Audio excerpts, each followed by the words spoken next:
Alright guys, this is going to be hopefully kind of quick. What I'm going to do is just compare some good plays to some bad plays based off the laws that we've created for ourselves. So we say against the press, always be behind the ball. So we got Ethan behind the ball.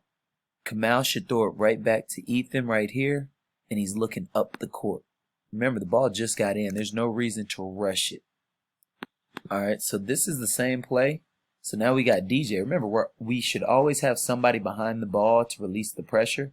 And so Darren, he has an easy opportunity to throw it right back to DJ, and then we advance the ball because we still got at least 7 seconds left across half court. But we kind of get in a rush. And right now, this one works out, but you got to understand, we're in the coffin corner. The sideline and the half court are not our friends. They're extra defenders. So we kind of barely squeak it out. And it works out, but you got to understand, that's fool's gold. That's luck. We want things that we do to happen on purpose. Here, now we've improved.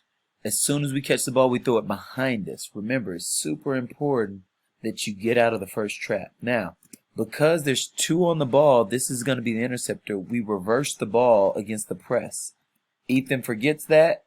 All right, now he ends up trying to split it, and that's where we get in trouble. But this is what I like. After I spoke to Ethan, very next possession, he gets it. DJ does a good job of getting the ball back to him. And now what he does is hit the rotating guy. And now we're off to the races, and we're going to have a much better look and opportunity. Guys, y'all are young, y'all are learning, and the main thing to do is to continue to learn from your mistakes. That's all that matters. When we watch this film, you got to start saying, next game, I'm going to build the better habits now that you know. Things to understand, these are called flybys. Anytime a three-pointer is shot above the free throw line, what happens is the good teams, the guy will contest and he'll keep running.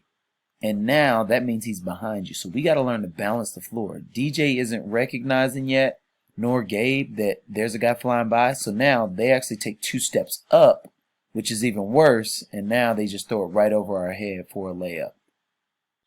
Now here's 9th grade's mistake. There's the ball stolen. Now we recognize that we've stolen the ball, but we're not thinking who's behind us. So all 1, 2 never realized that they ran ahead of one of their players. So they throw it over everybody's head. And again, they get their first points of the game because we're still trying to understand transition defense, how to bounce the floor, and most importantly, protect your own basket. All right, and I'm only going to show one of each group. We do this far too often. And again, we don't get deep enough, transition play, and then they get an easy layup. I'm going to show you a couple of others where I want y'all to learn to attack space.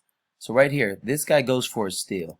There is nothing but space for Josh to drive. And if he drives and this guy guards him, then he would kick to Nick for a 3. If he doesn't, or he waits too far in the basket, Josh would just score. But Josh is focused on running a play even though the guy defending him is behind him. So we got to start seeing that. We need to take advantage of those opportunities. All right, this is 10th grade. The plays are almost identical. He goes for a steal. Now, here's what y'all have to understand. If you don't attack people for being aggressive and being in the passing lane and reaching by attacking space, then they can just keep doing it because there's no penalty for not playing containment defense. So y'all have to see space and attack. But instead, again, we just hold the ball and let them get back set up. And again, the score is only 2-0, so it's not like we're holding the ball for last shot or something like that. All right, now this situation happens on every level of every team when we run Texas. So when I show this, I'm not going to find clips of other teams doing it because we know it happens. So we're talking about spacing when we run plays. Xavier should be all the way in the corner, so if his guy does help, he's open for a 3. But Xavier's so close, as we run Texas, we're going to set a screen for Jordan, and they just steal the ball because of spacing. All right, so after I yelled at y'all, we had the very next possession. Who is this? Josh is in the corner. So now, listen, offense is spacing and spacing is offense. So now, because we get to run our play, they get hung on the screens. We got Xavier, who should have spaced right to the regular 3-point line, but he went to the NBA one. But because of all the spacing, we get offensive rebound. All right, now let's talk about one more spacing thing. As Jacob drives, Ty should float.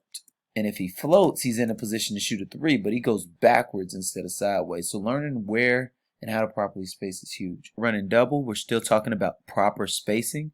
So we got the stagger screen coming over the top. Here comes Ty, but Xavier comes baseline. All right, and because he's coming and his man's coming with him, Ty is open, but Xavier's man, because of spacing, gets still. All right, this is the exact same play, just the opposite side. So Jordan goes opposite of the ball. Great space in there, so we can have drivers and cutters. And here comes Ty again, just the opposite way, except this time we don't have anybody running ball side. And because of that, a guy helps. Jordan gets the ball right under the basket for a layup.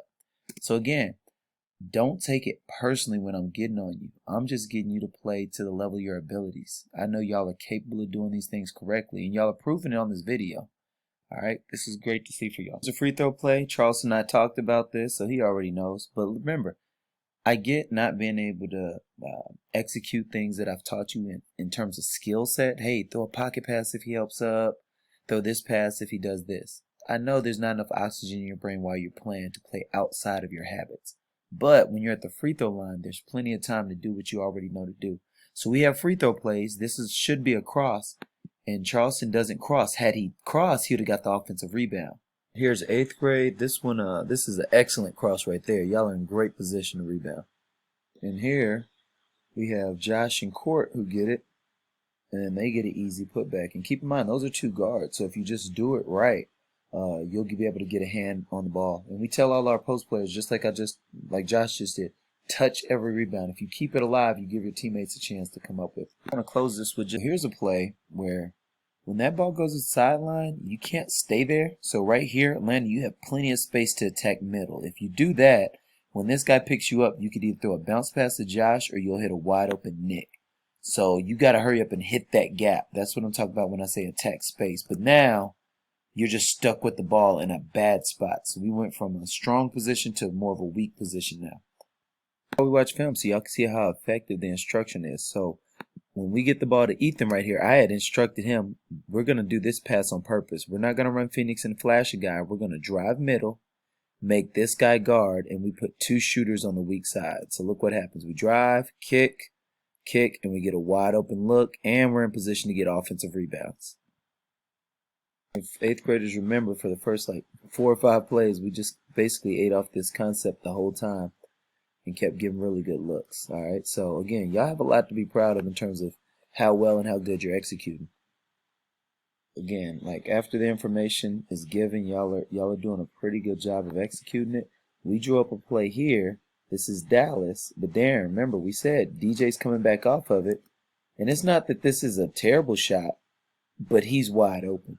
So out of timeouts, we got to make sure that we execute Dallas so we can get the best look possible. Ran this for the 10th grade group right out of a timeout. Same thing, Dallas, pop out, get a quick dribble handoff, and then relocate with the new guy, and we get a good look. So hey guys, I want y'all to know, hey, before the tournament's even over, I'm proud of what y'all are putting on the floor. The reason I'm showing this breakdown is so y'all can see your shortcomings, see that you're capable of doing it right. This tournament, y'all have competed. This team right here, we're 1 possession down. We're 13-15. It's over halfway through the first half, and they are really good. And y'all played a different defense than we've ever run. We ran field and we ran a tight 2-3.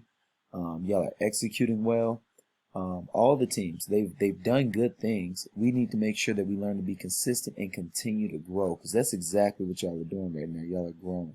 So I don't really care about the results. Of course, we never play to lose, but I want y'all to really lock in on the things that you're getting better at. And the other reason I'm bringing it to your attention is because right now I don't want you to just recognize what you need to get better at. I want you to apply it. And this fall, we're going to work really hard at just changing your whole game and transforming it.